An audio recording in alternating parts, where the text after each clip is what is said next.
عندما يكون السارق شريفا. كتب الشاعر والكاتب الباكستاني أديب مرزا المتوفى سنة 1999 في كتابه المصباح، حيث يقول: ذهبت إلى دلهي في الستينات للعمل، وفي أحد الأيام نزلت من الحافلة ثم فتشت جيوبي لأتفاجأ بأن أحدهم قد سرقني،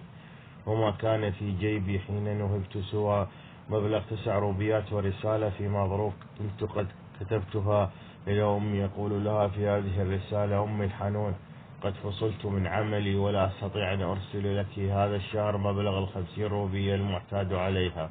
وكنت قد وضعت رسالتي هذه في جيبي منذ 3 أيام على أمل أن أرسلها في وقت لاحق بما يتوافر من روبيات، وبالرغم من أن الروبيات ال9 التي سرقت لا تساوي شيئا، لكن الذي فصل من عمله وسرق ماله تساوي في نظره 9000 روبية. مضت أيام وصلتني رسالة من أمي،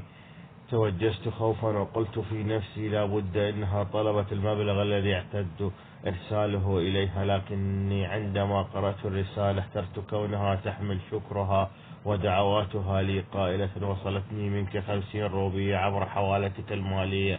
كم أنت رائع يا بني، ترسل لي المبلغ في وقته ولا تتأخر بتاتا رغم أنهم فصلوك من عملك. أدعو لك بالتوفيق وسعة الرزق. وقد عشت مترددا محتارا لأيام، من يا ترى الذي أرسل هذا المبلغ إلى أمي؟ وبعد أيام وصلتني رسالة أخرى بخط